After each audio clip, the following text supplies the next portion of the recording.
Bom dia, alunos do sexto ano. Vamos dar sequência às nossas aulas. Nós estamos estudando o livro, vou colocar aqui, primeiro a gente está estudando o Egito e a Mesopotâmia, mais precisamente a gente está estudando, primeiramente a gente viu algumas características da Mesopotâmia.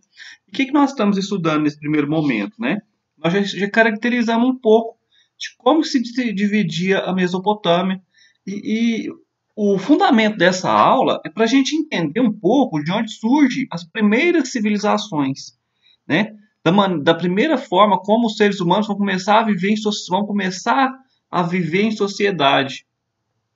Lembrando que a gente tinha visto antes, a gente tinha estudado um pouco sobre a pré-história, na verdade, e a pré-história a gente vai entender um pouco de como que surgem os primeiros seres humanos, como que eles viviam, eles eram nômades, viviam da caça, da pesca, e aí eles vão desenvolvendo novas técnicas, né, para produzir vasos, produzir cerâmicas. E aqui a gente, nesse período, a gente está estudando o quê? A pré-história. A gente estava estudando a pré-história, agora a gente está estudando, vai começar a entender um pouco da vida em civilização. E vai entender também o processo daquilo que a gente chama da história antiga. E aí tem um marco muito importante aqui, que é o surgimento da escrita cuneiforme, como a gente falou, desenvolvida pelo Sumério. Por que que essa passa a ser a divisão da história que vai dizer que começa a história antiga? Como eu expliquei, durante o século XIX, os historiadores acreditavam que somente poderiam ser objeto de estudo da história as fontes escritas. Então, a partir do momento que o homem desenvolve a escrita, ele sai de uma pré-história e vai entrar para a história. Mas, durante o século XX, né, recente agora, no meados do século XX, antes um pouco, de 1900 até os anos 2000 aí, vem se desenvolvendo, vai se abrindo novas possibilidades de pesquisas históricas. Então, tudo que o homem produz passa a ser fonte histórica. Tá? Então, tudo que nós produzimos, as nossas relações sociais, o dia a dia nosso, a gente vai deixando marcas, vai deixando vestígios, certo? As nossas vestimentas, aquilo que a gente veste, a nossa alimentação, não somente o que é produzido ou escrito nos jornais, não somente os fatos políticos, não somente as grandes personalidades que estão por trás da história, mas nós mesmos, no nosso dia a dia. Isso vocês já estão cansados de saber, né? Porque eu falo bastante disso desde o nosso primeiro dia de aula. Eu venho trabalhando com vocês a ideia do que são fontes históricas e como que a gente como que os historiadores utilizam elas para adquirir conhecimento. Né? Sem mais delongas, eu vou dar aqui um apanhado geral sobre a matéria e a gente vai tirando as dúvidas durante a aula hoje. Tá? Aqui eu vou passar pela Mesopotâmia e pelo Egito. A gente já passou um pouco pela Mesopotâmia, a gente já está até na página 431 do nosso livro. Eu vou reafirmar depois para vocês fazer os exercícios das páginas 434 e da página 436. Mas isso vai estar descrito lá no WhatsApp para vocês, tá certo? Então, como a gente viu aqui o Egito e a Mesopotâmia, né? A gente viu que aqui é o crescente fértil, o berço da civilização, como eu disse anteriormente, né? Lá é a atual cidade, lá é atual o Iraque, né? Até o Egito, né? Aí a gente tem as civilizações, os grandes rios, a gente vê que a Mesopotâmia está cercada pelo rio Tigre e Eufrates, e o Egito ele vai estar, a gente sabe, né, que é o rio Nilo, é o grande rio ali, tá certo?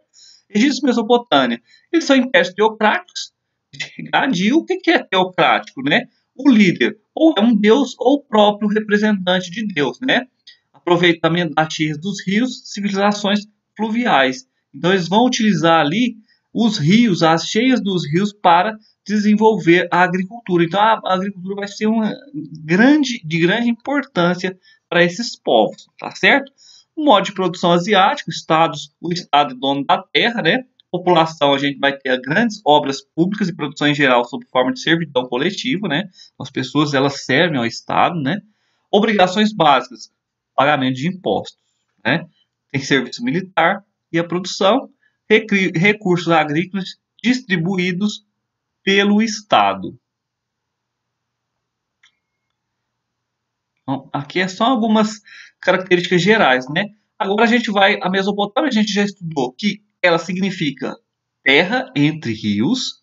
E quais seriam esses rios? O rio Tigres e o Eufrates.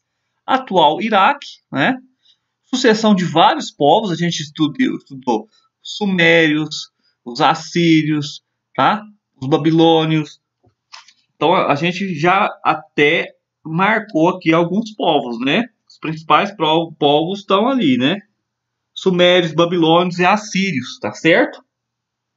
Então são os povos, principais povos que se fixaram aqui. Cidade-estado, ou seja, é uma cidade que tem a característica de um estado com um governo forte. Tá? A gente vai estudar bastante isso quando a gente entrar na próxima matéria de Antiga Grécia. Aí a gente vai esmiuçar isso, né? A economia agrícola principal, com comércio e artesanato desenvolvido. Então não esqueçam dessas características. A servidão coletiva, propriedade da terra igual dos deuses. Aí a gente tem uma divisão histórica, divisão do pirâmide social. Sacerdotes, políticos, imperador, intermediários entre homens e Deus. Religião politeísta. O que significa politeísta, professor? Vários deuses, né? Não é somente um Deus, igual as nossas religiões cristãs, que a gente tem apenas um Deus. Quando é um Deus só, monoteísta. Fenômenos naturais, cerimoniais visando recompensas terrenas. Então a gente vai estudar isso aí melhor, tá bom?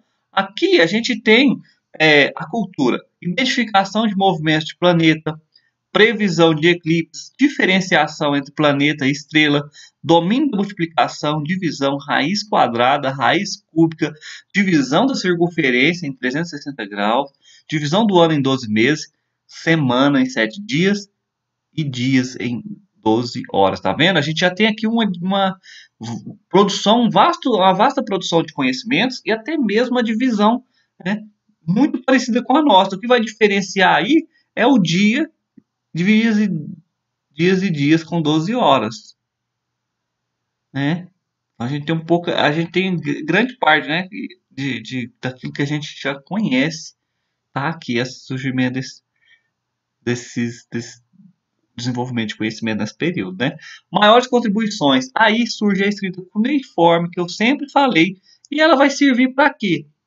Para produzir o quê? Códigos, leis, vai servir para registrar conhecimento e vai ser fundamental para os historiadores conhecer sobre o passado. Torna-se uma grande fonte escrita.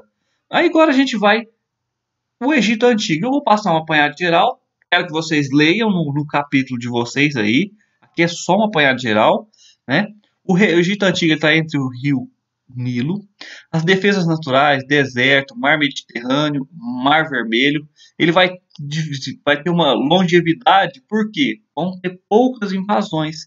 E ele vai viver também um isolamento cultural, estrutura sem transformações.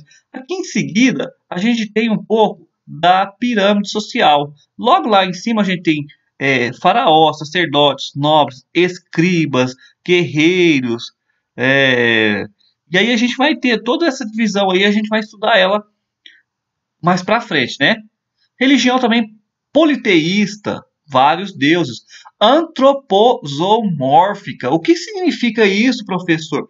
Antroposomórfica vocês sabem aqueles deuses que têm corpos humanos e o rosto de animais? É isso, antropomorfórfica, ou seja, os animais com características humanas, sabe? Tem o rosto de animal, né? E a gente vai ver isso a seguir, olha, para vocês verem. Esses são os deuses egípcios. Eles têm rostos de animais, mas eles têm os corpos humanos, ou seja, né, os animais com os rostos, com características humanas e de animais.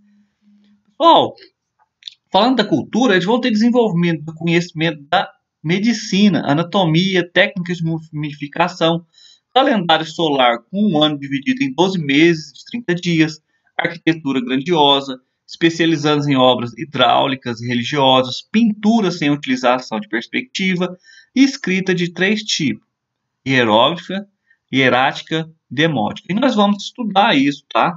Vamos tirar as dúvidas a respeito disso. Para encerrar aqui, por que eles vão desenvolver a medicina?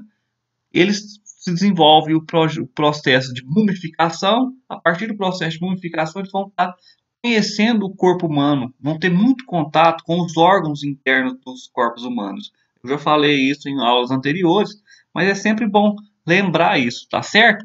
Aqui, então a gente já tem isso, né? Eu tenho uma imagem aqui dos processos de mumificação, não vamos me adentrar isso. Talvez depois eu conseguir uma imagem melhorada desse processo, eu compartilho com vocês, tá certo? Então aí depois a gente vai ter uma decadência cultural e militar, conquistados sucessivamente por persas, macedônicos, romanos, árabes, turcos e ingleses, só voltando a ser independente no século XX de nossa época. Pessoal, a gente para por aqui. A gente vai continuar com a nossa dinâmica de aula. E aí eu vou querer que vocês façam os exercícios da página 434, o jogo rápido. E em seguida, o jogo rápido da página 436. Tá bom, pessoal? Conto com vocês. Boa aula, bons estudos. E a gente se vê às 10 horas. Tchau, tchau.